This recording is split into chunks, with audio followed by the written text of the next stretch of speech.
دینداروں، سب سے پہلے ہمارے آقا نامدار امام زمان نور مولانا شاہ کریم الحسینی حاضر امام کے مبارک نام پر صلوات پڑھیے۔ اللہم صلی علی محمد و آل محمد۔ دینداروں، قرآن حکیم میں اللہ تبارک و تعالیٰ نے رسول پاک صلی اللہ علیہ وآلہ وسلم کو بہت سارے نام یا القاب سے یاد فرمایا ہے، جن میں سے ایک نام داعی ہے، اللہ کے امر سے، اللہ کے فرمان سے، اللہ کے راستے کی طرف بلانے والا داعی۔ جیسے کہ اللہ تعالیٰ فرماتا ہے کہ یا ایھا النبی انا ارسلناک شاہدا ومبشرا ونذیرا، کہ اے نبی ہم نے آپ کو بھیجا ہے گواہی دینے والا، خوشخبری سنانے والا اور ڈرانے والا بنا کر، وداعیا الی اللہ باذنہ، اور اللہ کے حکم سے اس کے راستے کی طرف بلانے والا داعی، وسراجم منیرا، اور ایک روشن چراغ۔ تو آپ دیکھیں اس میں رسول خدا کے فنکشنز کا بھی ذکر ہوا ہے، آپ کی نورانیت کا بھی ذکر ہوا، آپ کی ذمہ داری کا بھی ذکر ہوا ہے۔ اور جب دعوت کی بات آتی ہے تو دین کو عام طور پر دعوت ہی کہا جاتا ہے، کیونکہ دین کا کام ہی یہ ہوتا ہے کہ وہ انسان کو سیدھے راستے کی طرف بلائے۔ سیدھے راستے کی طرف یا اللہ کے راستے کی طرف بلانے کے کچھ طریقے ہوتے ہیں، کیونکہ لوگوں کا معیار، لوگوں کی سمجھداری کا معیار، عقل کا معیار الگ الگ ہوتا ہے۔ ایک اور کلام میں آیا ہے کہ کلم الناس علی قدر عقولہم، لوگوں سے ان کے عقل کے معیار کے مطابق بات کرو۔ آپ ایک بچے سے جو بات کرتے ہیں، ایک جوان سے بات کرتے ہیں، ایک بزرگ سے بات کرتے ہیں، تو ہم ہمیشہ وہی الفاظ اور وہی زبان استعمال نہیں کرتے ہیں۔ ایک سمجھدار انسان کے ساتھ، پڑھے لکھے انسان کے ساتھ بات چیت کا انداز مختلف ہوتا ہے، ایک کم پڑھے لکھے انسان کے ساتھ مختلف باتیں ہوتی ہے، بچوں کے ساتھ آپ مختلف لیول پہ بات کرتے ہیں۔ تو ہمیشہ دعوت کے حوالے سے یہ فرمایا گیا ہے کہ لوگوں سے ان کے عقل کے معیار کے مطابق بات کریں، آپ باتوں کو اس طرح سمجھائیں کہ جو ان کے لیے سمجھنا آسان ہو جائے۔ اور اس لحاظ سے اللہ تبارک و تعالیٰ نے قرآن حکیم میں 3 طریقوں سے اللہ کے راستے کی طرف دعوت دینے یا بلانے کا حکم دیا ہے۔ ادعو الی سبیل ربک بالحکمۃ والموعظۃ الحسنۃ وجادلہم باللتی ہی احسن، یہ 3 طریقہ ہے۔ حضور پاک صلی اللہ علیہ وآلہ وسلم کو اللہ تعالیٰ کا یہ ارشاد ہے کہ اپنے پروردگار کے راستے کی طرف حکمت سے بلا، call unto the way of thy Lord with wisdom۔ سب سے پہلا جو اعلیٰ ترین معیار ہوتا ہے خدا کے راستے کی طرف بلانے کا، وہ وزڈم ہے، حکمت ہے، اعلیٰ ترین علم کی بات۔ حکمت جو ہے وہ علم سے کہیں زیادہ بلند چیزیں ہیں، بلند معیار کا ہے۔ آپ سینکڑوں برسوں یا ہزاروں سالوں کے علم کا جب نچوڑ نکالتے ہیں تو وہ حکمت بن جاتی ہے۔ تو فرماتے، جیسے ہم کہتے ہیں عقل مند کو اشارہ کافی ہے، ایک سمجھدار آدمی کو آپ ہنٹ دے دیں گے تو سمجھ میں آ جائے گی بات اس کی، لیکن اگر کوئی شخص سمجھدار نہیں ہے، علم کی کمی ہے، تو کہتے ہیں آپ سر پٹک پٹک کے مر جائیں گے تو اس کو بات سمجھ میں نہیں آتی۔ حالانکہ وہی بات کسی دانا کو اشارے میں سمجھ میں آ جائے، شاید آپ پہ کچھ کہنا بھی نہ پڑے۔ تو فرماتے ہیں کہ اللہ کے راستے کی طرف حکمت سے بلاؤ، یہ پہلا مرحلہ ہے۔ پھر جب سادہ لوگ ہوتے ہیں، والموعظۃ الحسنہ، اور اچھی اچھی نصیحتوں کے ذریعے سے بلاؤ۔ کچھ لوگوں کو آپ میٹھی باتیں کرتے ہیں، سمجھاتے ہیں، نصیحتیں کرتے ہیں، سمجھ میں آ جاتی ہیں، وَجَادِلْهُمْ بِالَّتِي هِيَ أَحْسَنُ۔ کچھ لوگ ہیں جن کو آرگیومنٹس کی ضرورت پڑتی ہے، جن کے ساتھ بحث و مباحثہ کی ضرورت پڑتی ہے، تو فرماتے ہیں ان کے ساتھ بحث و مباحثہ کرو، لیکن بحث و مباحثہ کا طریقہ کیا ہو؟ جادلہم باللتی ہی احسن، جو ڈسینٹ، دا موسٹ ڈسینٹ وے ہے، جو بہترین اور شریف ترین طریقہ ہے بحث و مباحثے کا، آپ وہ طریقہ اپنائیے۔ اس کی مثال ہم زمین سے لے سکتے ہیں۔ ایک تو زمین وہ ہوتی ہے جو بالکل تیار ہے، آپ کو اس میں فصل حاصل کرنی ہے تو آپ صرف بیج بو دیجئے، باقی آپ کو کچھ نہیں کرنا ہے، اس کو بالکل ریڈی کیا گیا ہے۔ تو یہ حکمت کی باتیں ہوتی ہے، آپ کو صرف دانہ چھوڑ دینا پڑتا ہے، باقی اس کے بعد کچھ نہیں کرنا پڑتا۔ کچھ زمین ایسی ہوتی ہے جو زرخیز ہے، آپ اس پہ دانہ ڈالیے، تھوڑی سی اس پہ محنت کیجئے، تھوڑا سا پانی ڈالیے، تھوڑا سا کھاد ڈالیے، آپ کو فصل مل جائے گی۔ تھوڑی سی محنت سے زمین میں اتنی زرخیزی ہے کہ آپ کو زیادہ محنت کرنے کی ضرورت نہیں ہے۔ یہ وہ لوگ ہیں جن کو آپ پیار سے، محبت سے، حکمت کی باتوں سے سمجھاتے ہیں، ان کی سمجھ میں بات آ جاتی ہے۔ تیسری قسم کی زمین وہ ہوتی ہے جو تھوڑی ہارڈ ہوتی ہے، سالوں سے پڑی ہوئی ہے، بارش نہیں ہوئی ہے، زمین سوکھ گئی ہے، پتھر کی طرح سخت ہو گئی ہے، لیکن نمی کی ضرورت ہے، تو آپ کو تھوڑی سی محنت کرنی پڑتی ہے۔ تھوڑا آپ اس میں ہل چلاتے ہیں، پانی ڈالتے ہیں، پتھروں کو توڑتے ہیں، جو غیر ضروری چیزیں جس کا ویڈنگ کہتے ہیں، جو غیر ضروری چیزیں اگر اگ آئی ہیں ان کو ہٹاتے ہیں، تو وہ زمین بھی آپ کے لیے کاشت کے قابل بن جاتی ہے، وہ زمین بھی آپ کو فصل دینے کے قابل بن جاتی ہے۔ تو یہ وہ لوگ ہیں کہ جن پر آپ کو تھوڑی سی محنت کرنی پڑتی ہے، تھوڑا آرگیومنٹ کرنا پڑتا ہے، تھوڑا سا بحث مباحثہ کرنا پڑتا ہے، اور ان سے ان کو یہ بات سمجھ میں آ جاتی ہے۔ تو دین کی طرف بلانے کے لیے، اللہ کے راستے کی طرف بلانے کے لیے اللہ تبارک و تعالیٰ یہ ڈیفرنٹ راستے ہمیں بتاتے ہیں۔ لیکن عام طور پر دین کے بارے میں کہا جاتا ہے کہ الدین نصیحہ، دین نصیحت ہے۔ آپ جس مذہب میں بھی جائیں گے وہاں کچھ ڈوز اینڈ ڈونٹس ہوتے ہیں، یعنی کچھ کرنے کو کہا جاتا ہے، کچھ منع کیا جاتا ہے۔ آپ یہ کریں آپ کے لیے اچھا ہے، یہ نہ کریں آپ کے لیے برا ہے، یہ کریں گے تو آپ کو اس کا بدلہ اچھا ملے گا، یہ کریں گے تو آپ کو تکلیف ہو جائے گی، تو آپ ان سے دور رہے۔ تو یہ پیغمبروں کی اور داعیوں کی صفات رہی ہے، ان کا مینڈیٹ رہا ہے، جن میں یہ کہا گیا ہے کہ یامرون بالمعروف وینہون عن المنکر، کہ وہ ان کو لوگوں کو اچھے راستے کی طرف، اچھے باتوں کی تلقین کرتے ہیں، اچھے راستے کی طرف بلاتے ہیں، اچھے باتوں کا حکم دیتے ہیں، اور بری باتوں کے نہ کرنے کا حکم کرتے ہیں، ان کو منع کرتے ہیں۔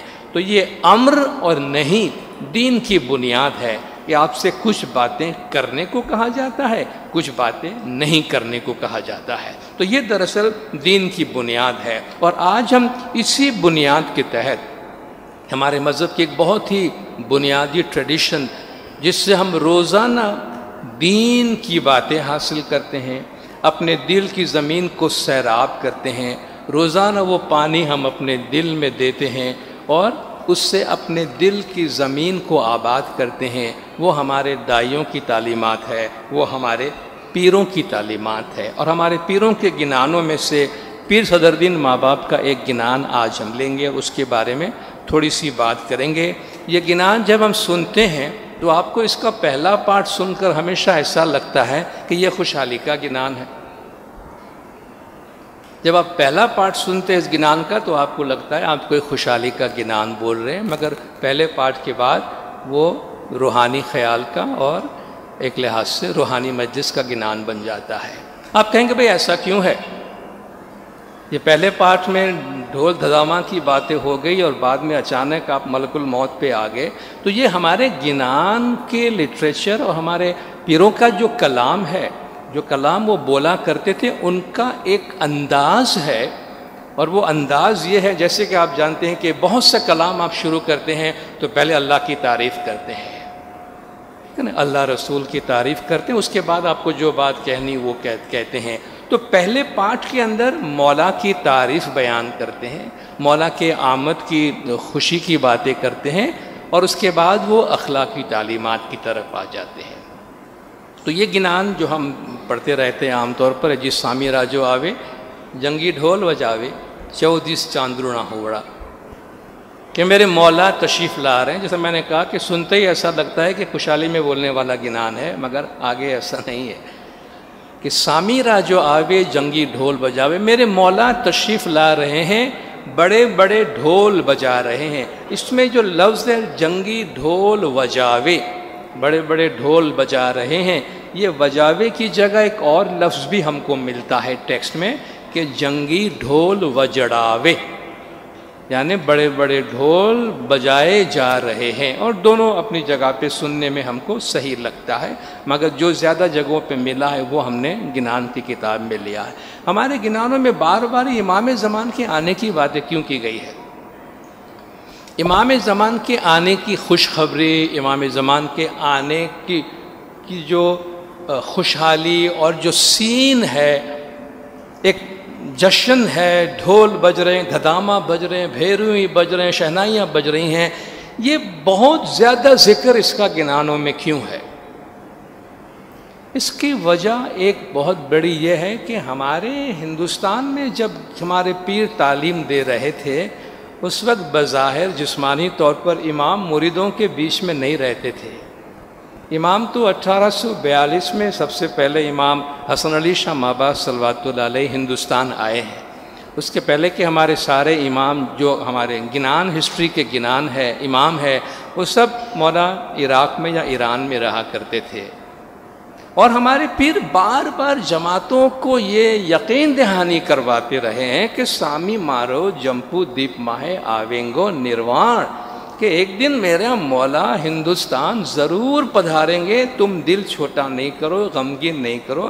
اب دیکھیں کہک نگری میں مولا بیٹھے ہیں، عالموت میں مولا بیٹھے ہیں، عراق کھن میں بیٹھے ہیں، ایران میں مولا بیٹھے ہیں، سیتر دیپ میں بیٹھے ہیں، مولا عربی لباس میں بیٹھے ہیں، وہ اجمی زبان بول رہے ہیں، وہ فارسی زبان بول رہے ہیں۔ بار بار مریدوں کو یہ باور کرا رہے ہیں کہ ہمارے امام وہاں ہے، آپ اس کا انتظار کریں، وہ تشریف لائیں گے۔ اور اسی میں بار بار ہمیں یہ خوشخبری سنا رہے ہیں کہ میرے مولا جب آئیں گے تو اس وقت کا سما کیا ہوگا، کتنے ہزار فوجی ساتھ میں ہوں گے، اور کتنے ہاتھیوں پہ ہوں گے، کتنے گھوڑوں پہ ہوں گے، کتنے پیدل ہوں گے، اور کیا ان کا جھنڈا ہوگا۔ یہ سب چیزیں ریپیٹڈلی آپ کو گنان میں مل رہا ہے۔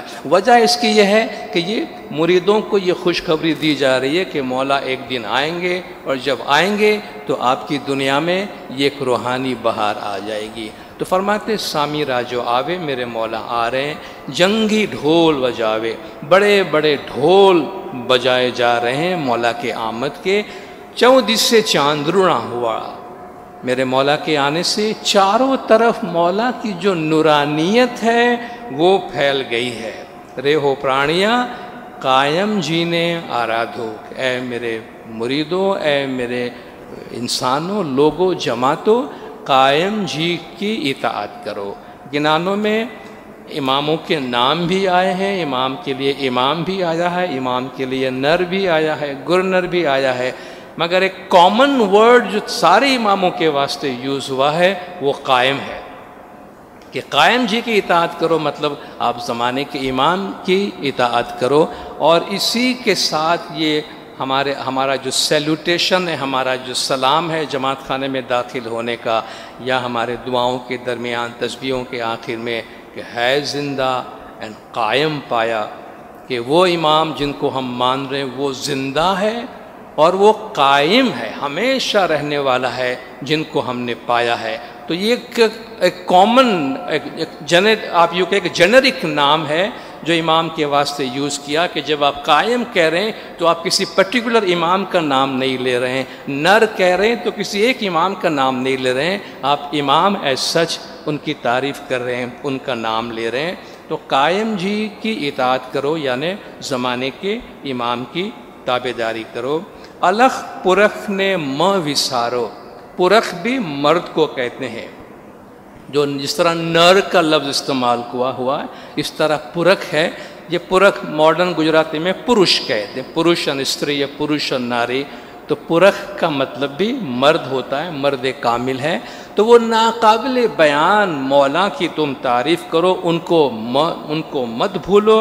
شاہ پرخ نے رے سنبھارو، جو مولا زمانے کے امام کے مالک ہیں ان کو ہمیشہ یاد کرتے رہو.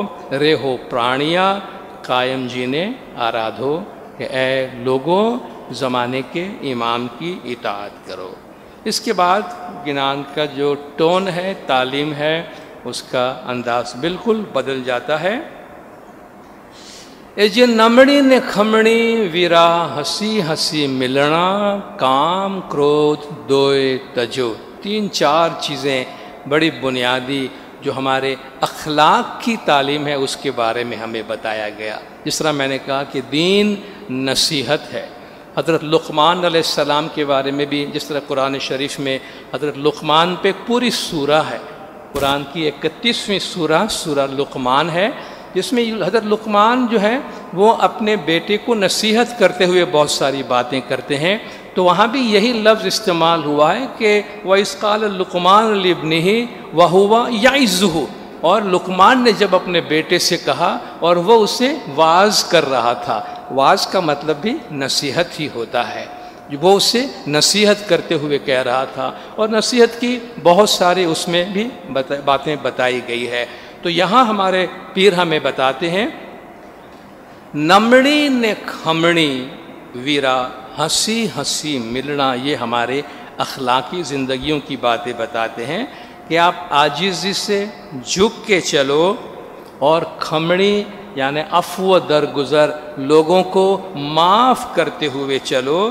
لوگوں کے ساتھ ہنس کے باتیں کرو، مسکرا کر بات کرو. اور کام کرودھ دوئے تجو، نفسانی خواہشات اور غصہ، ان دونوں کو دور کرو. آپ دیکھیں 2 لائن کے اندر کتنی باتیں ہمیں بتائیں گی. سب سے پہلی بات، حضرت لقمان علیہ السلام بھی اپنے بیٹے کو یہ نصیحت کرتے ہیں، اور آپ کسی زمانے میں ان آیات کو پڑھتے ہیں تو آپ کو لگتا ہے، ایسا لگ رہا ہے یہ آج کی بات ہے، ہمیں آج کے لیے یہ کچھ کہا جاتا ہے. اے میرے بیٹے، لا ولا تسائر خدک للناس، لوگوں سے اپنا منہ پھلا کر مت بیٹھ.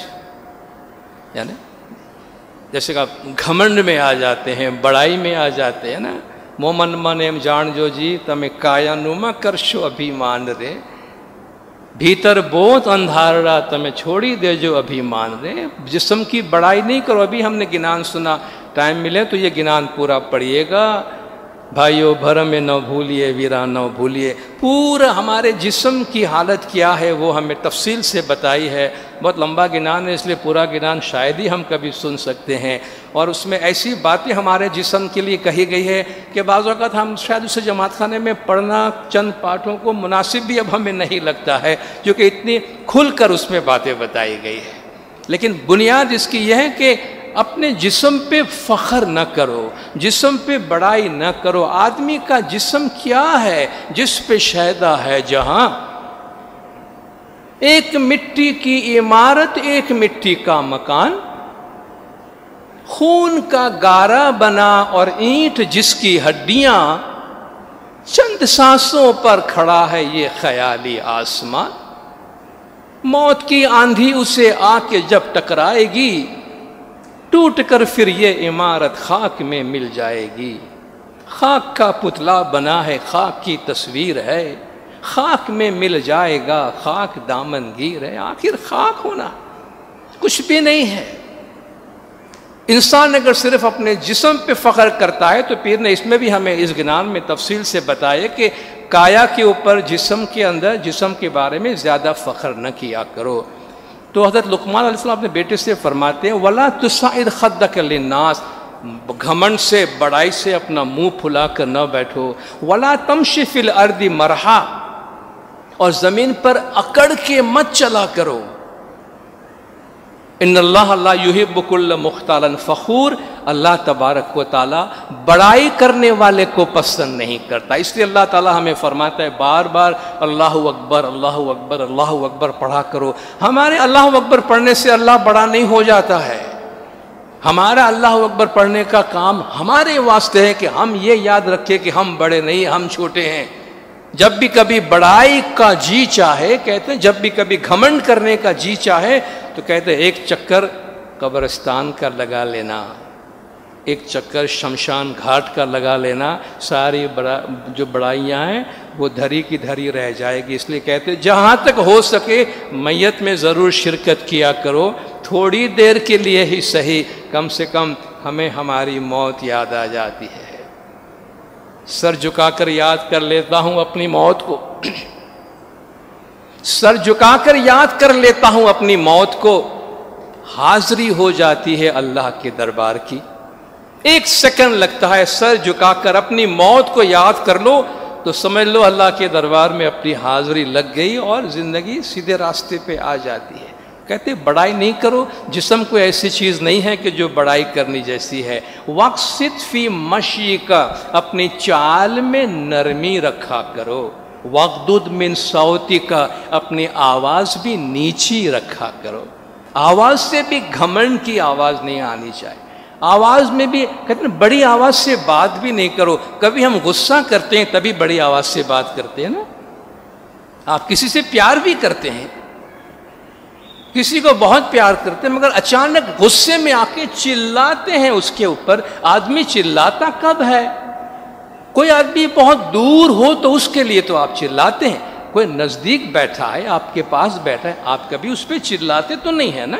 آپ کا بچہ آپ کو اتنا پیارا ہے، آپ کی بیوی آپ کو پیاری، آپ کا شوہر آپ کو پیارا ہے، ماں باپ پیارے ہیں، دوست برادر بہت دل سے قریب ہے، مگر کبھی ہم چلاتے ہیں. غصے میں آ کر بچہ ماں باپ پہ چلا اٹھتا ہے، ماں باپ بچے پہ چلا اٹھتا ہے، شوہر بیوی پہ چلا اٹھتا ہے، بیوی شوہر پہ چلا اٹھتی ہے.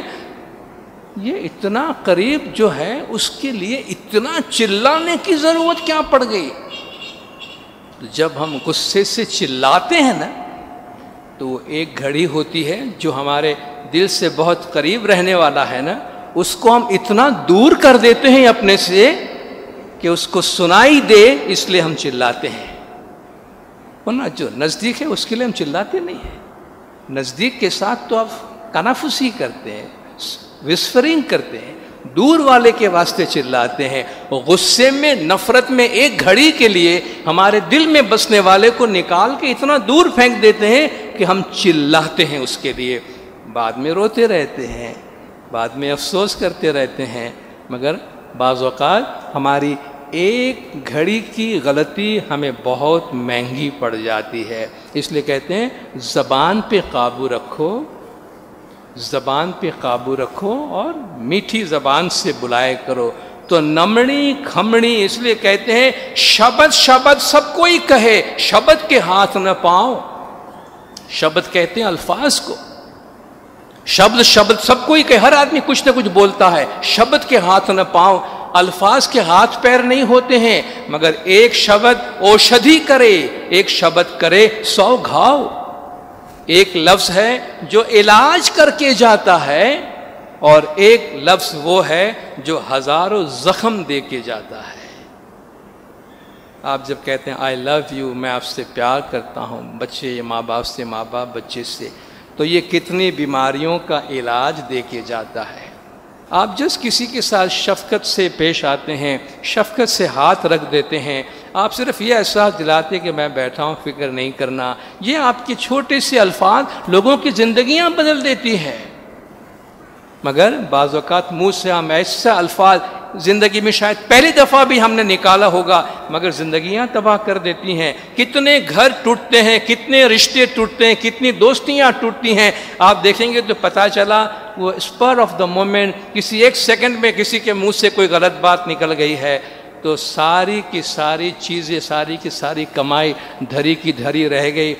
بنائی ہوئی عمارت ایک سیکنڈ کے اندر گر جاتی ہے ہماری زبان کی وجہ سے۔ کہتے یہ زبان ہے، الفاظ ہیں جو علاج بھی کر کے جاتے ہیں اور یہی ہے جو زخم بھی دے کر جاتے ہیں۔ تو الفاظ وہ استعمال کریں جو سامنے والے کی زندگی بنائے۔ آپ کے بچوں کے لیے میں خاص طور پر ایک بات ضرور کہوں گا، ماں باپ کو اپنے بچوں سے محبت کریں، بچوں کے پرفارمنس سے نہیں۔ بچہ اچھا نمبر لائے گا تو پیار کریں گے، بچہ فرسٹ پلیس میں آئے گا تو پیار کریں گے۔ بچے کو یہ کنڈیشنل بناتے ہیں کہ میرا بچہ اگر یہ اچیومنٹ کرے گا تو ہمارا پیار ریزرو رکھا ہوا ہے، ہم شو کریں گے۔ ہمیں بچوں کی چیزوں سے، ان کے پرفارمنس سے محبت نہیں ہے، ہمیں ہمارے بچوں سے محبت ہے۔ بچہ ہماری اولاد کیسی بھی ہے، اس کا پرفارمنس کیسا بھی ہے، اللہ نے ساری خوبیاں کسی ایک انسان میں نہیں ڈالی ہے۔ اللہ نے کسی کو بیکار پیدا نہیں کیا ہے، ہر ایک میں اللہ نے کوئی نہ کوئی خوبی ضرور رکھی ہے۔ تو لوگوں سے کنڈیشنل محبت نہ کرے، خاص طور پر اپنے بچوں سے، وہ اللہ کی نعمت ہے۔ کہتے تم جیتو یا ہارو ہمیں تم سے پیار ہے۔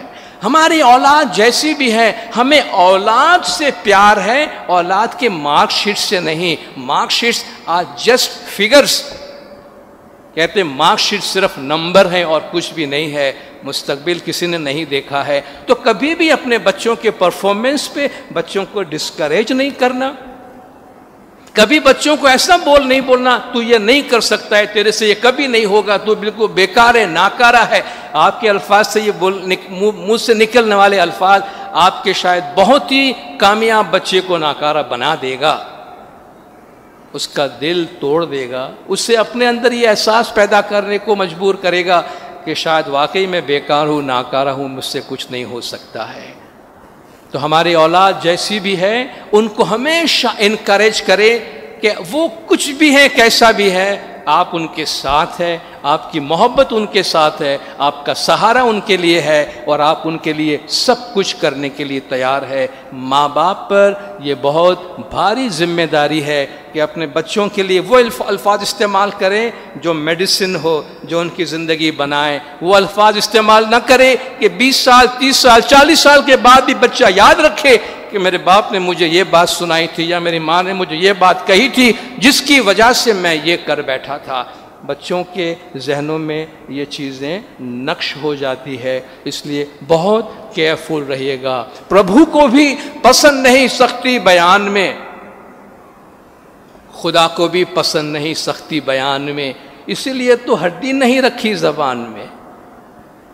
اب دیکھیں ہماری زبان میں ہڈی نہیں ہے نا، کسی دیکھنے والے نے کتنی خوبصورتی سے دیکھا ہے کہ اللہ نے زبان میں ہڈی اس لیے نہیں رکھی ہے کہ اس میں سختی کی گنجائش نہیں ہے۔ اس زبان کو نرمی میں استعمال کرو، اس زبان کو حلیمی میں استعمال کرو۔ جیرے ویرا میٹھڑوں آئی بولو، ویرا نمی کھمی ہو یار چالو۔ میٹھی زبان سے بات کرو۔ فبما رحمت من اللہ لنت لہم، رسول خدا صلی اللہ علیہ وآلہ وسلم کو اللہ تعالیٰ نے فرمایا کہ یہ اللہ کی رحمت تجھ پہ نازل ہوئی کہ تو لوگوں کے ساتھ جھک کر ملا ہے۔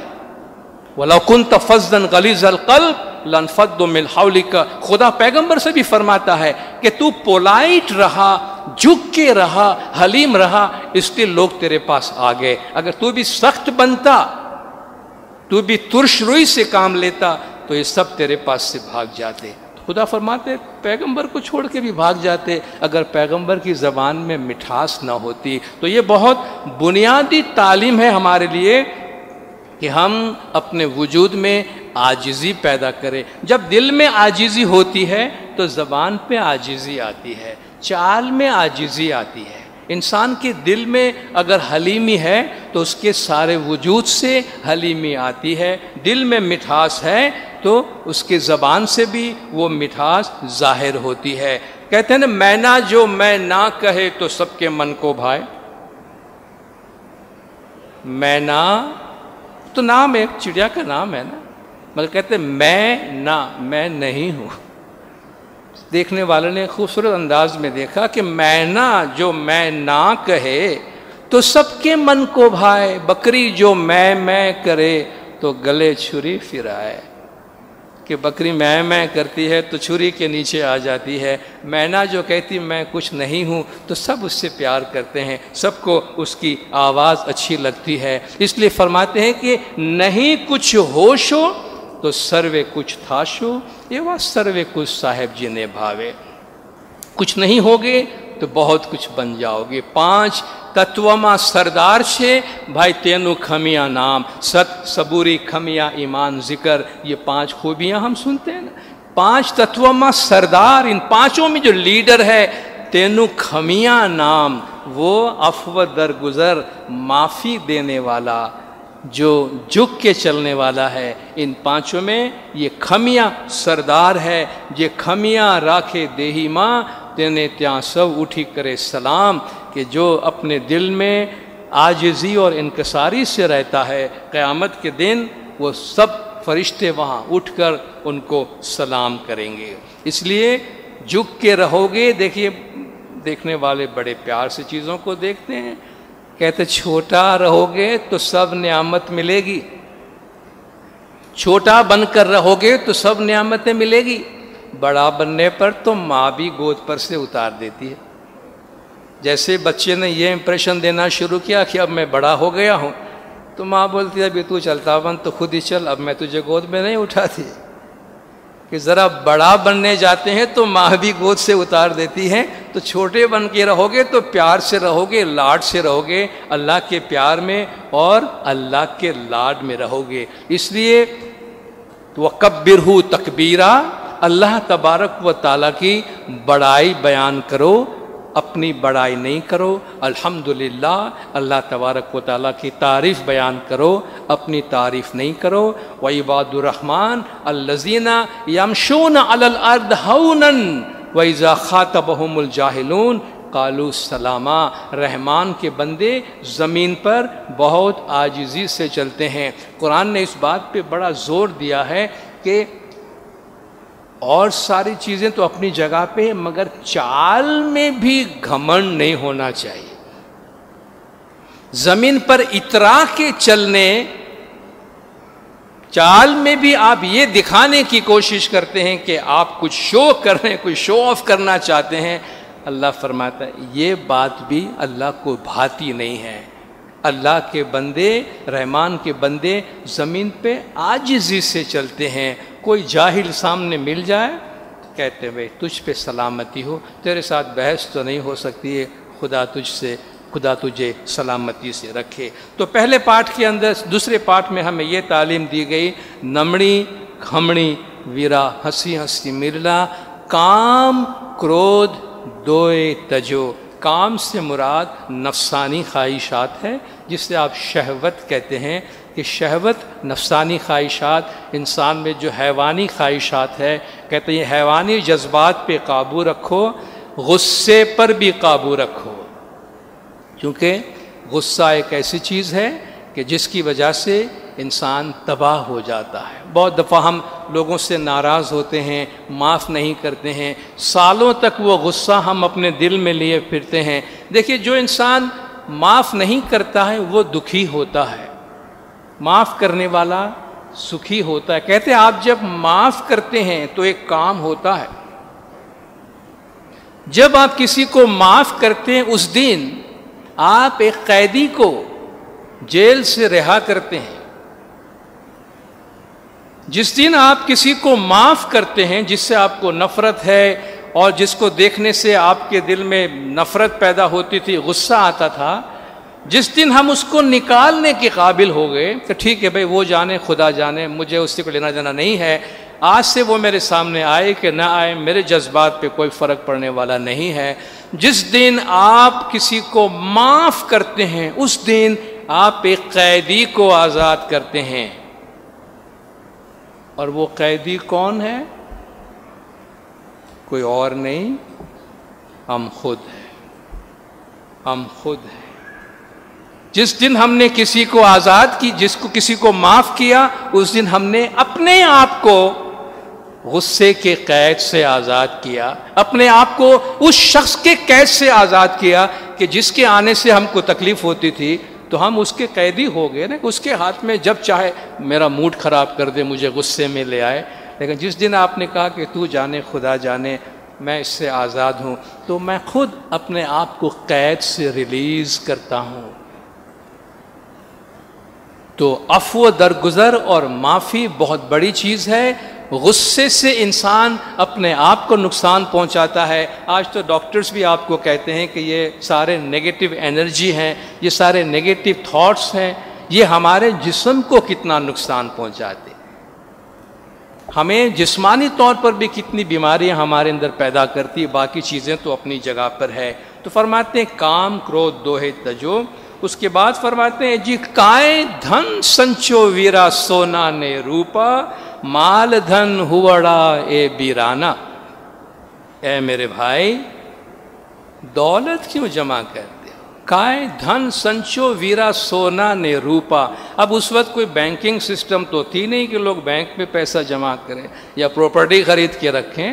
اس وقت تو لوگ جو سونا روپا کی صورت میں دولت ہے جس کو جمع کرتے تھے، تو کائیں دھن سنچو ویرا سونا نے روپا۔ اے میرے بھائی یہ سونا اور چاندی کے دھن دولت کیوں جمع کر رہے ہو؟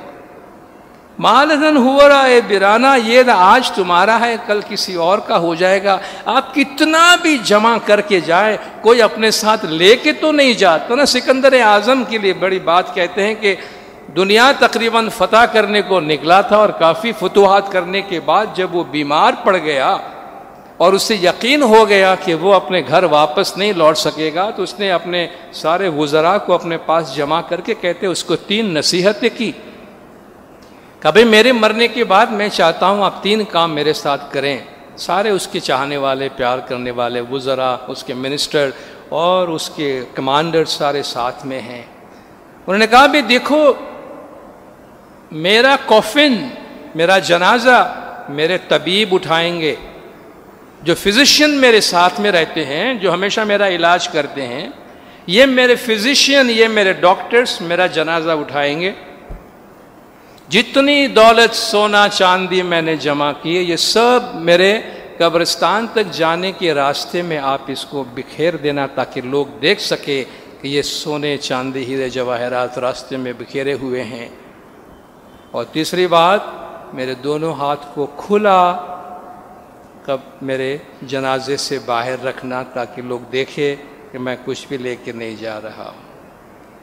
ان کے منسٹر آنکھوں میں آنسو کے ساتھ پوچھتے ہیں کہ آپ ایسی باتیں کیوں کر رہے ہیں؟ آ کر ہم کریں گے جو آپ نے فرمایا، لیکن اس میں کیا حکمت ہے؟ آپ کیا پیغام دینا چاہتے ہیں؟ انہوں نے کہا دیکھو یہ میرے طبیب ہے جنہوں نے آج تک مجھے زندہ رکھا ہے، یہ میرے ہر بیماری کا علاج کرتے ہیں۔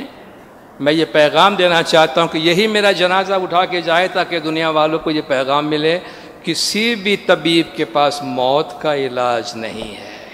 آپ کی لائف پرولونگ کر سکتے ہیں، زندگی تھوڑی لمبی کر کے دے دیں گے، موت کا ابھی تک علاج کسی کے پاس نہیں ہے۔ یہی لوگ جو مجھے زندہ رکھے ہوئے ہیں، یہی مجھے کندھے پہ اٹھا کر اب قبرستان لے جا رہے ہیں۔ اور جو ہیرے جواہرات میں نے جمع کیے ہیں وہ لوگ دیکھ لیں، بس اب یہ غیروں کا ہے، میرا تو کچھ بھی نہیں اس میں انہی کے اوپر سے گزر رہا ہوں، کچھ بھی اس میں سے مجھے حاصل نہیں ہوا، اور میں دنیا سے جیسا آیا تھا ویسا جا رہا۔ ناگو تو آیو بندے دھکیوں تو لوڑے، ارے جیش تو ناگو، ناگو تو آیو نا جیش تو ناگو، ویسا آیا تھا ویسا ہی جانے والا ہے۔ شکر ہے خدا کا، انسانیت میں تھوڑی سی سمجھداری ہے، کم از کم شرافت کے ساتھ تیرے جسم کو تھوڑا شریفانہ انداز میں ڈھانک کے قبرستان میں جا کے دفن کر دیتے ہیں، اتنی شرم رکھ لیتے ہیں ایک دوسرے کی، ورنہ تو انسان جیسا آیا ہے ویسا چلا جائے گا۔ تو جسم کے بارے میں کہتے ہیں آپ سوچو، کائیں دھن سنچو ویرا سونا نے روپا۔ قرآن حکیم میں اللہ تبارک و تعالیٰ نعمتوں کا ذکر فرماتا ہے۔ اللہ تعالیٰ دولت جمع کرنے کو منع نہیں کرتا، مگر اللہ فرماتا ہے میری نعمتوں کا غلط استعمال نہیں کرو۔ ساری نعمتیں اللہ تعالیٰ کی طرف سے ہمیں حاصل ہوتی ہیں۔ اللہ فرماتا ہے من شر ما خلق، قل اعوذ برب الفلق من شر ما خلق، کہو میں صبح کے پروردگار کی پناہ مانگتا ہوں ہر اس چیز سے خلقت کی ہر اس چیز سے جس میں شر موجود ہو، یا اس نے جو چیزیں پیدا کی ہے اس کے شر کے پہلو سے، یعنی اللہ نے ساری اچھی نعمتیں پیدا کی ہے مگر انسان اس کو غلط استعمال بھی کرتا ہے۔ عقل انسان نے ہمیں ترقی کے واسطے دی ہے، مگر انسان کسی کو مارنے، قتل کرنے، انسانیت کو تباہ کرنے تک کے ہتھیار اسی عقل کو استعمال کر کے بناتا ہے، تو یہ عقل کا غلط استعمال ہے۔ تو اللہ فرماتا ہے میری نعمت کا غلط استعمال نہیں کرو۔ مال دولت اللہ کی نعمتیں ہیں، تمہارے مال میں غریبوں کا بھی حق ہے، تمہارے مال میں محروموں کا بھی حق ہے، دوسروں کے ساتھ شیئر کرو اور تم بھی اس کو استعمال کرو۔ تو اللہ کی جو نعمتیں ہمیں مل رہی ہے دنیا میں دولت کی صورت میں، اللہ فرماتا ہے تم اس کو اپنی ذہانت کی وجہ سے مت سمجھو۔ یہی بات ہے جو قرآن شریف میں آپ دیکھیں گے، قارون کا جو پورا قصہ قرآن شریف میں آیا ہے۔ موسیٰ علیہ السلام کے زمانے میں قارون ایک بہت دولت مند آدمی تھا، اتنا دولت مند آدمی، اس کی دولت کو چھوڑ دیجئے، دولت کتنی تھی نہیں معلوم۔ اللہ قرآن میں فرماتا ہے کہ اس کے خزانوں کی چابیاں اٹھانے کے واسطے طاقتور مزدوروں کی ایک جماعت تھی۔ یاد رکھیے، قارون کا خزانہ اٹھانے کے لیے مزدوروں کی جماعت نہیں تھی، قارون کے خزانے کی چابیاں اٹھانے کے لیے طاقتور مزدوروں کی ایک جماعت تھی۔ اللہ فرماتا ہے اہل علم نے کہا کہ اے قارون اس طرح اترا کے مت چل، زمین پر گھمنڈ سے مت چل، وابتغ فیما آتاک اللہ الدار الآخرۃ، اللہ نے آخرت میں جو تجھے دیا ہے اس کو بھی حاصل کر، ولا تنسا نصیبک من الدنیا، دنیا سے بھی اپنا حصہ نہ چھوڑ، واحسن کما احسن اللہ علیک، اور جس طرح اللہ نے تجھ پہ احسان کیا ہے تو بھی دوسرے پہ احسان کر، اللہ نے تجھے دیا ہے تو بھی دوسروں کے ساتھ شیئر کر۔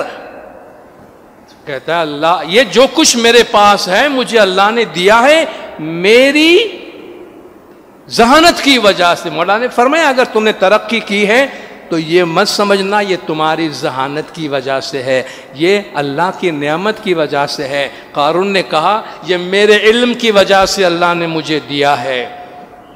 اللہ تعالیٰ فرماتا ہے ایک دفعہ وہ اپنے خزانوں کے ساتھ ٹھاٹھ باٹ کے ساتھ نکلا ہے دنیا کو اپنا خزانہ دکھانے کے لیے، اللہ نے حکم فرمایا زمین پھٹ گئی، وہ قارون اپنے تمام خزانوں کے ساتھ زمین پہ دھنس گیا، نام و نشان ختم ہو گیا۔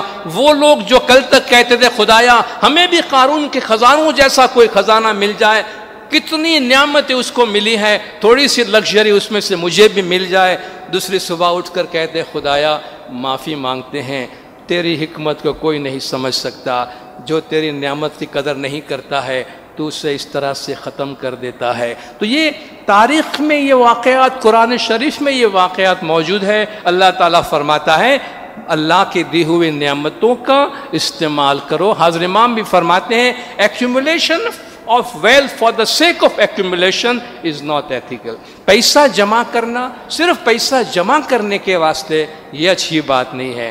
آپ اپنے لیے، اپنی اولاد کے لیے، اپنے معاشرے کے لیے آپ خرچ کرتے ہیں، اپنی زندگی کو بہتر بناتے ہیں، اچھی بات ہے، مگر use what you need and share what is in excess. جس کی آپ کو ضرورت ہے آپ استعمال کریں، جو زیادہ ہے وہ آپ شیئر کریں۔ تو قرآن حکیم بار بار ہمیں اس بات کی تعلیم دیتا ہے کہ دولت کے تم مالک بن کے مت بچ جاؤ، جس طرح گنان میں ہے نا، تو آپ اس سیٹ تھے نے بیٹھو، ایجنٹ بنا کر بھیجا گیا تھا، ایجنٹ بنتے بنتے سیٹ ہی بن گیا، سیٹ کو بھول گیا، خود ہی مالک بن گیا۔ آج آپ کو معلوم ہے، دنیا کی ریسنٹلی ایک رپورٹ آئی تھی، آپ کو معلوم ہے کہ آج کے زمانے میں دنیا کی دولت، دنیا میں جتنی دولت ہے، دنیا کی ساری دولت کی 60% دولت، 60% of the wealth of the world is controlled by 1% of the population۔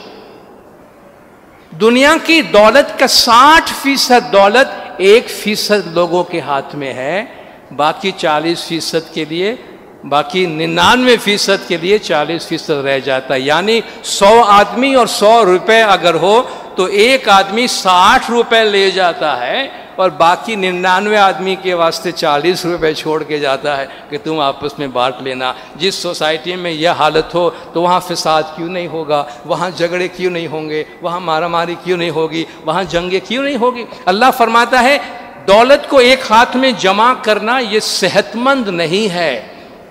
اس لیے بار بار قرآن حکیم میں اللہ تعالیٰ فرماتا ہے مال سے محبت نہیں کرو، تحبون المال حبا جما، تم مال سے بہت زیادہ محبت کرتے ہو، تم مال کو خدا بنا کر بیٹھے ہو۔ وَمِنَ النَّاسِ مَن يَتَّخِذُ مِن دُونِ اللَّهِ أَندَادًا يُحِبُّونَهُمْ كَحُبِّ اللَّهِ، لوگوں میں سے ایسے بھی ہیں جو دنیا کی چیزوں کو اپنا خدا بنا لیتے ہیں اور ان سے ایسی محبت کرتے ہیں کہ جیسے خدا سے محبت کی جاتی ہے۔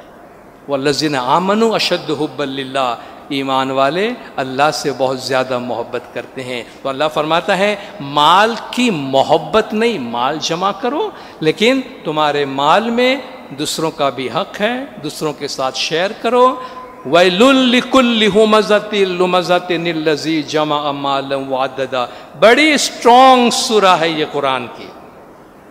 جب بھی میں اسے پڑھتا ہوں مجھے یاد آتا ہے مولا کے شہزادے اور شہزادی جب ہمارے ساتھ ہوتے تو اکثر وہ فرمائش کرتے تھے کہ مشنری یہ سورہ سناؤ، ان کو سننے کا بھی بڑا مزہ آتا تھا اور میننگ بھی بہت پاورفل ہے۔ وَيْلٌ لِكُلِّ هُمَزَةٍ لُمَزَةٍ الَّذِي جَمَعَ مَالًا وَعَدَّدَ يَحْسَبُ أَنَّ مَالَهُ أَخْلَدَ كَلَّا لَيُنبَذَنَّ فِي الْحُطَمَةِ وَمَا أَدْرَاكَ مَا الْحُطَمَةُ نَارُ اللَّهِ الْمُوقَدَةُ الَّتِي تَطَّلِعُ عَلَى الْأَفْئِدَةِ إِنَّهَا عَلَيْهِم مُّؤْصَدَةٌ فِي عَمَدٍ مُّمَدَّدَةٍ، ایسے تانا دینے والے اور غیبت کرنے والے کے لیے خرابی ہے جو مال جمع کرتا ہے اور گنتا رہتا ہے۔ الذی جمع مالا وعدد، جو پیسہ جمع کرتا ہے گنتا رہتا ہے۔ پیسہ جمع کرتا ہے گنتا کیوں ہے؟ تو میک شیور کہ کل سے آج زیادہ ہے کہ نہیں ہے۔ اب روز روز گنتے اس کا مطلب کل سے آج بڑھا کہ نہیں، کل سے آج بڑھا کہ نہیں، تو بڑھنے کی فکر میں رہتا ہے۔ یا سبو ان مال اخلدا، وہ یہ سمجھ رہا ہے میرا مال مجھے ہمیشہ کے واسطے زندہ کر دیا ہے۔ The wealth made me eternal, یہ مال مجھے ہمیشہ کے واسطے زندہ کر دیا ہے۔ کلا دین کم دا ڈینائل آف دا ورڈ، خدا کی طرف سے اس کی نفی آ رہی ہے، ہرگز نہیں۔ لیمبذن فی الحطمہ، ایسے آدمی کو تو حطمہ میں ڈالا جائے گا۔ اور پھر خود خدا سوال پوچھتا ہے وما ادراک ما الحطمہ، تجھے کیا معلوم حطمہ کیا ہے؟ میں تجھے بتاتا ہوں حطمہ کیا ہے۔ نار اللہ الموقدۃ التی تطلع علی الافئدہ، یہ ایک جہنم ہے، اللہ کی جلائی ہوئی وہ آگ ہے جو دل سے اٹھتی ہے۔ یعنی یہ اس مال کی آگ کی گرمی جو ہے، تپش جو ہے، جلن ہے، تیرے سینے سے اس کے سینے سے اٹھے گی۔ یعنی یہ مال بجائے سکون دینے کے، وہ مال جو شیئر نہیں کرتا، لوگوں میں بانٹتا نہیں ہے، لوگوں کو اس کا حق نہیں دیتا ہے، اللہ فرماتا ہے یہ مال اس کو ہمیشہ زندہ کرنا تو کیا جہنم بن جائے گا یہ مال، اور اس کی جلن اس کے دل میں اس کو محسوس ہوگی، صرف اس کے جسم میں نہیں۔ اور انہا علیہ موصدۃ فی عمد ممددہ، اور بڑے بڑے ستون کے ساتھ آگ کے اندر اسے وہاں باندھ دیا جائے گا۔ یعنی یہ آگ، یہ دولت بجائے رحمت بننے کے زحمت بن جاتی ہے ان لوگوں کے واسطے جو دولت کو شیئر نہیں کرتے ہیں۔ اس لیے قرآن شریف میں اللہ تبارک و تعالیٰ نے بار بار ہمیں اس بات کی تلقین کی ہے۔ میں ایک اور اسٹرانگ آیت آپ کے ساتھ شیئر کرنا چاہتا ہوں، کیونکہ آج سونا روپا جمع کرنے کی باتیں بہت ہوئی ہے، تو قائدن سنچو ویرا سونا نے روپا، اللہ نے قرآن میں بھی اس کا ذکر فرمایا ہے۔ صرف اس کا جو میسج ہے اس کو یاد رکھنے کی ضرورت ہے کہ اللہ سے کی مراد یہ ہے کہ مال سے محبت کر کے صرف جمع نہیں کرو۔ اللہ نے بڑی خوبصورتی سے اس کو کوالیفائی کیا ہے کہ والذین یکنزون الذھب والفضة، وہ لوگ جو سونا اور چاندی جمع کرتے ہیں۔ سونا چاندی جمع کرنا اٹسیلف اپنی جگہ کوئی بری بات نہیں ہے۔ وہ لوگ جو سونا اور چاندی جمع کرتے ہیں وَلَا يُنْفِقُونَهَا فِي سَبِيلِ اللَّهِ، اور ان کو اللہ کے راستے میں خرچ نہیں کرتے ہیں، یعنی صرف جمع کرتے ہیں۔ جو خرچ کرتے ہیں ان کے واسطے یہ لاگو نہیں پڑتا ہے۔ جو جمع کرتے ہیں اللہ کے راستے میں خرچ نہیں کرتے فبشرہم بعذاب علیم، تو ان کو دردناک عذاب کی خوشخبری سنا دو، دردناک عذاب کی خوشخبری سنا دو۔ یوم یحمى علیہا فی نار جہنم، جس دن یہ سونا اور چاندی جہنم کے آگ میں گرم کیا جائے گا۔ فَتُقْوَى بِهَا جِبَاهُهُمْ وَجُنُوبُهُمْ وَظُهُورُهُمْ، اور اس کے ذریعے سے ان آگ میں تپائے ہوئے لال لال سونے اور چاندی کے ذریعے سے ان کی پیشانی داغی جائیں گی، ان کے پہلوؤں کو داغا جائے گا، ان کے پیٹھ کو داغا جائے گا۔ هَذَا الَّذِي مَا كَنَزْتُمْ لِأَنفُسِكُمْ، اور ان سے کہا جائے گا یہی ہے نا جو تم اپنے واسطے جمع کرتے تھے، یہی ہے نا سونا چاندی جو تم سمجھتے تھے کہ تمہیں ایٹرنل کر دے گا، یہی ہے نا جو تم جمع کرتے تھے۔ فَذُوقُوا مَا كُنتُمْ تَكْنِزُونَ، کھاؤ جو کچھ تم جمع کرتے تھے، یہ آگ میں گرم کی ہوئی تمہارا سونا اور چاندی کھاؤ، اسی کو کھاؤ ابھی تم۔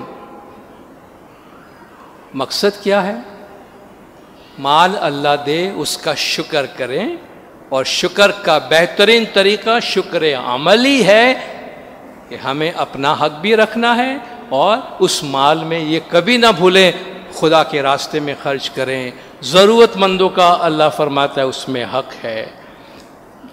جنرosity کے ساتھ مولا نے فرمایا، فیاضی کے ساتھ سوسائٹی کے اندر اپنا کردار ادا کرے تو پھر وہ دولت ہمارے واسطے نعمت بن جاتی ہے، رحمت بن جاتی ہے۔ تو دولت سے صرف محبت کرنے کو منع کیا گیا ہے، باقی دولت دنیا کی ایک رحمت ہے، اور اس رحمت کے لیے ہمیں اللہ تبارک و تعالیٰ کا شکرانہ ادا کرنا چاہیے۔ تو یہاں ہمیں فرمایا گیا کائیں دھن سنچو ویرا سونا نے روپا، مال دھن ہوڑا اے بیرانا۔ کاچی تیری کایا پرانی گانٹھ گنٹھانی، ان سے باندھی تیری کایا۔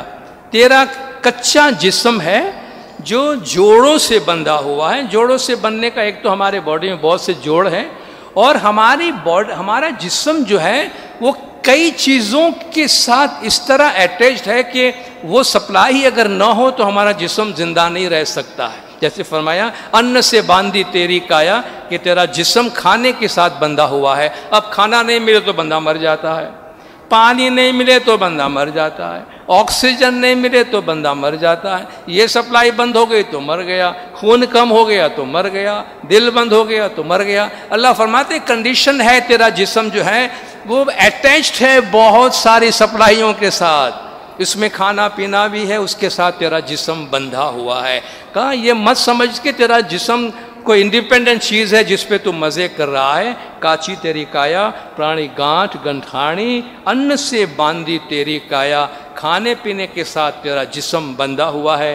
اس کا ایک مطلب یہ بھی ہے کہ تیری محبت کھانے پینے کے ساتھ بہت زیادہ لگی ہوئی ہے۔ اے جی کایا نگری ماہ ایک چور ڈھکے چھے، ڈھکتا کینے ناؤ دیٹھا۔ تیرے جسم کی نگری میں، تیرے جسم کے شہر میں ایک چور چپکے سے داخل ہو رہا ہے۔ اس چور کو داخل ہوتے ہوئے کسی نے دیکھا نہیں، وہ کسی کو نظر نہیں آ رہا ہے۔ تو ہمارے جسم میں چور کون گھسا ہوا ہے؟ اچھا یہ بھئی ہم فرماتے ہیں اس کے داخل ہونے کو کوئی دیکھ نہیں سکتا ہے، کسی نے دیکھا نہیں۔ بھئی دیکھے گا کہاں سے؟ جس دن سے بندہ پیدا ہوا اسی دن ہی ساتھ میں آیا ہے، جس دن ہم پیدا ہوئے ہیں اسی دن سے ہمارے ساتھ یہ ہے۔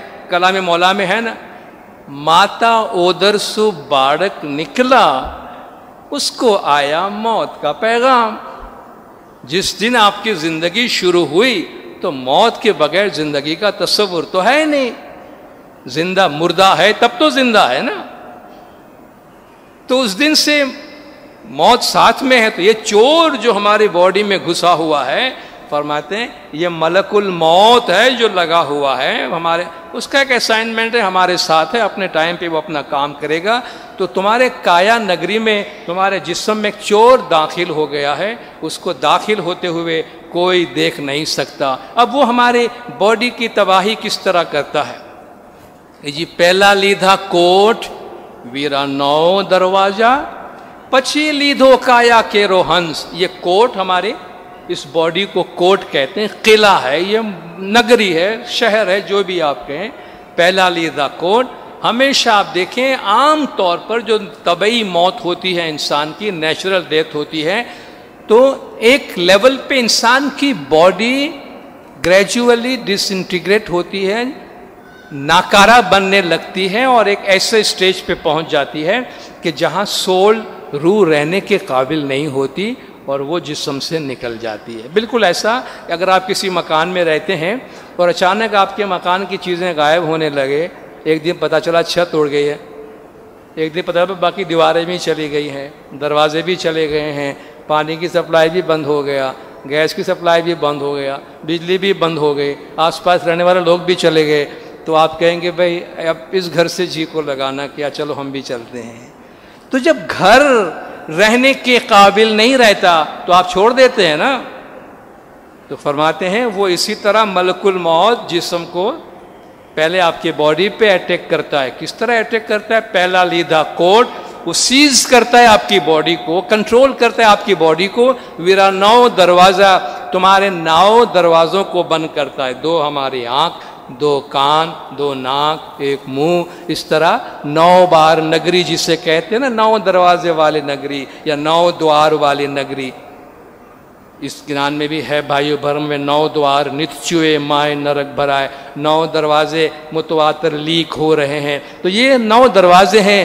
کہتے پہلے آپ کے ان 9 دروازوں کو لے لیتا ہے. اب دیکھیں بینائی چلی جاتی ہے، سماعت چلی جاتی ہے، سانسیں اکھڑنے لگتی ہے، زبان بند ہو جاتی ہے. کہتے ہیں آپ کے جو مین آرٹریز ہے، مین روڈز ہیں آپ کے، ان کو بلاک کر دیا جاتا ہے. تو لٹرلی آہستہ آہستہ آپ کا باڈی کام کرنے کے قابل نہیں رہتا. تو سول ظاہر ہے جب باڈی میں رہنے کے، اس مکان میں رہنے جیسا رہا ہی نہیں ہے تو اب اس مکان میں کیا رہنا. تو پہلا لیدہ کوٹ ویرا 9 دروازہ، پچھی لیدو کایا کیرو ہنس. اس کے بعد جو باڈی میں روح ہے اس کو وہ لے کے چلا جاتا ہے. تو جنرل پروسیس یہ ہے کہ پہلے وہ جسم سے شروع کرتا ہے. جب جسم ناکارہ، جس کو موت کہتے ہیں، جب جسم اب سسٹین کرنے کے قابل نہیں رہتا تو کہتے ہیں روح اس میں سے پرواز ہو جاتی ہے. اے جی لوٹی تیری نگری ویرا ہوئی رے چوباری. تیرا یہ جسم کا نگر، جسم کی نگری لٹ گئی اور تہس نہس ہو گئی. کھیتر کھڑسلا ہوا، کل تک جو ہرا بھرا کھیت تھا ابھی وہ اجڑی ہوئی زمین بن گئی ہے. وہاں ابھی کچھ بھی نہیں بچا ہے، کچھ بھی تیرے پاس نہیں ہے. اے جی ماٹی رے مٹڑی ماہیں ریڑی بھیڑی جائشے کلر خواہش تیری دیہا. جب آتما نکل گئی ہے، جسم بیکار رہ گیا، اجڑ گیا ہے جسم، تو اس کو اٹھا کے جا کے قبر میں ڈال دیتے ہیں، شمشان لے جا کے جلا دیتے ہیں. کیا بھی سنا آپ نے گنان میں کہ پڑی رہے تو کیڑا پڑے، باڑی راکھ جتھائے، نرک کری نے نہ کی تو سو جانور کھائے. اب جانور کھا جاتے ہیں یا زمین میں دفن کر دیتے ہیں یا آپ ان کو آگ میں جلا دیتے ہیں. تو ماٹی مٹڑی ماہیں ریڑھی بیڑی جائے، یہ آپ کا جسم آج جس پہ ہم اتنا ناز کرتے ہیں، کتنا خیال کرتے ہیں. کچھ تو ضروری جسم کی سنبھال کے واسطے، مگر اس سے کہیں زیادہ جسم کے ڈیکوریشن کے واسطے. جسم کے ڈیکوریشن میں اربوں ڈالر کا خرچ ہو رہا ہے روزانہ دنیا کے اندر. بس ٹھیک ہے کر رہے ہیں، لوگ سمجھ رہے ہیں، مگر کہا یہ سب مٹی میں مل کر ایک دفعہ مٹی بن جائیں گی. کلر خواہش تیری دیہا. یہ جو شور زمینیں ہیں یہ تیرے جسم کو کھا کر ختم کر دے گی اور مٹی میں مل کر مٹی ہو جائے گا. اے جی ہارڈ کرے اوپر ویرا بھائی پون جریشے. تیری ہڈیاں نکل آئیں گی باہر اور ہڈی پر ٹھنڈی ہوا چلے گی، برفیلی ہوا چلے گی. یعنی کہتے مرنے کے بعد بھی کتنی اذیت تجھے برداشت کرنی ہے کہ کایا رے اوپر ہاٹ کا رے اوپر ویرا بھائی پون جریشے. تیری ہڈیوں پر ہوا چلے گی، جا جا ورسے گا میں. ٹھنڈی ہوا بھی ماں لگنے والی ہے. بارش میں بھی تو بغیر کسی سپورٹ کے اور بغیر کسی چھتر کے، بغیر کسی سہارے پڑا رہے گا اور بارش میں بھی تو بھیگتا رہے گا. یہ گنان مہارس پیر بھڑاوے صدر دن، ایک گنان امیرس میٹھا. پیر صدر دن فرماتے ہیں کہ یہ ایک بہت حکمت سے بھرپور گنان تم کو ہم نے سنایا ہے، اس کو سنو اور اس پر غور کرو. جو مین میسج آج کے واعظ میں ہم نے لیا وہ ایک ہیوملٹی ہے، اور دوسرا جو دنیا کی محبت ہے، مال کی محبت ہے، ایک حد تک ہر چیز ٹھیک ہے۔ ایک سیٹھ جو ہے وہ اپنے منشی، اپنے اکاؤنٹنٹ سے ایک دفعہ کہتا ہے کہ بھائی ذرا حساب کر کے تو بتاؤ ہمارے پاس دولت کتنی ہے۔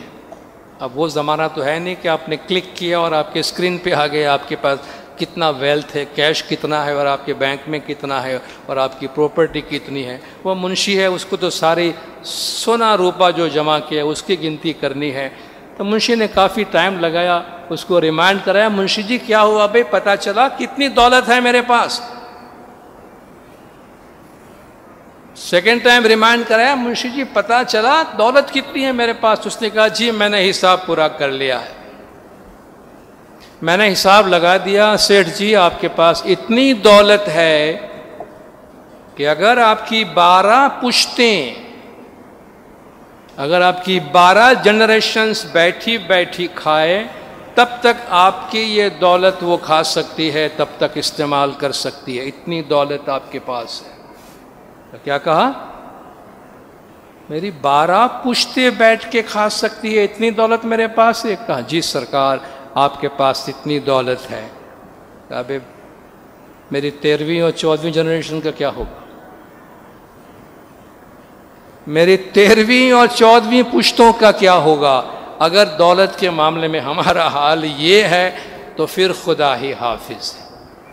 اپنے لیے مولا فرماتے اپنے لیے، اپنے بچوں کے لیے، ان کے بچوں کے لیے سوچیں، مگر یاد رکھیں بچے بھی اپنا کچھ کریں گے ضرور، ان کے بچے بھی اپنا کچھ کریں گے ضرور۔ 14 پیڑھی تک سوچنے کی ضرورت نہیں ہے، اپنے ہاتھے سو ساتھے کچھ نیکیاں ہمیں اپنے ساتھ لے کر جانی ہے، خدا پہ توکل بھی کرنا ہے۔ تو بیلنسڈ لائف مولا ہمیں بتاتے ہیں کہ ہم دنیا سے بھی اپنا حصہ نہ چھوڑیں، لیکن آخرت کو بھی اپنی نظروں سے دور نہ کرے، کیونکہ وہ ہماری اصل منزل ہے اور وہ ہماری زندگی کی بنیاد ہے۔ نور مولانا شاہ کریم الحسین حاضر امام ہم سب کو صراط مستقیم پر قائم رکھے، مولا گج جماعت کے تمام گناہ معاف کرے، سب کی نیک امیدیں پوری کرے، آخری دم تک ایمان سلامت رکھے، سکھی سلامت اور آباد رکھے، دیدار نصیب کرے۔ صلوات پڑھے دندار، اللہم صلی علی محمد وآلہ۔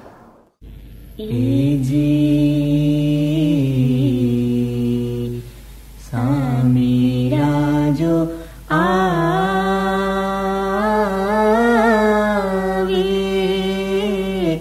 جنگی ڈول وجاوے،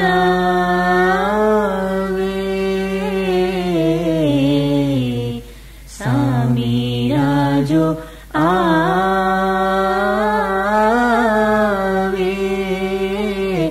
جنگی ڈول وجاوے،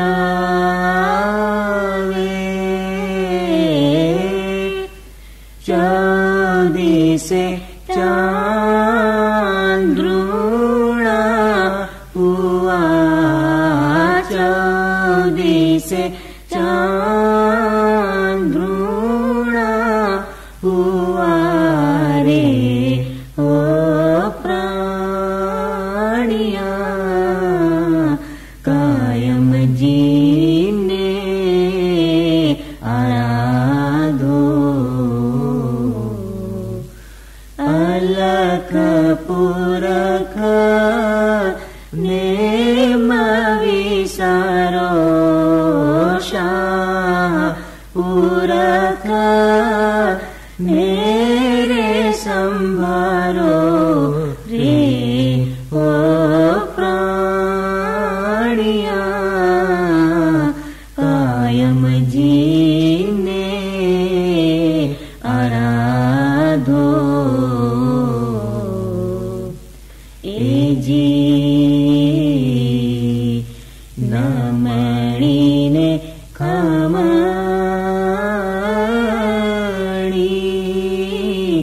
ویرا ہسی ہسی ملنا، کام کی